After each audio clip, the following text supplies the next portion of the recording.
One of my kids had a favorite snack at his old daycare.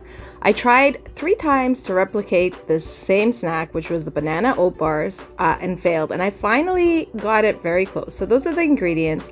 I started with 2 bananas. Honestly, I wish my bananas were more ripe. You should really wait for your bananas to turn almost black before using them in these recipes, but this is all I had at the time.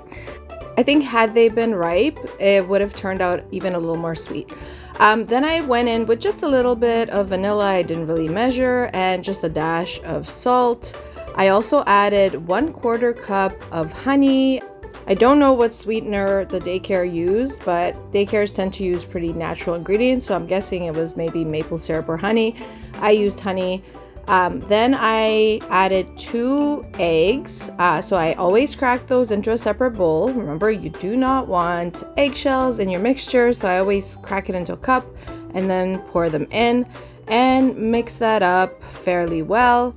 I then did a combination of oat flour and 1 tablespoon of chia seeds. So it's 1 tablespoon of chia seeds and 1 3/4 cups of oats, and I just blended that all together to make this oat flour mixture.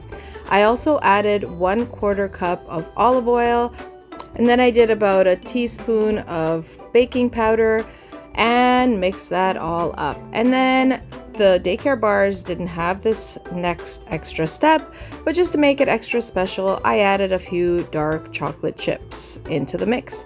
So I mixed that up, and then I prepared a parchment paper lined baking sheet to bake it.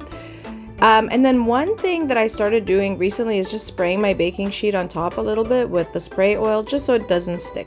I poured the mixture in there, and I had my oven preheating at 350 at the time. I remember when I used to drop my son off at his old daycare and they had these bars, he would get so excited. And then my daughter, who was school age, but she would come in with me to drop him off, would see them, and they were kind enough to give her some too, and it was the best day, so I had to replicate them. And this is, like I said, attempt number 3, and finally they kind of taste like it. So after about 27 minutes, I baked them for 27 minutes at 350. I took them out, and then you want to feel the top. The top was just slightly, it gave just a little bit. It wasn't squishy, but it just gave a little bit.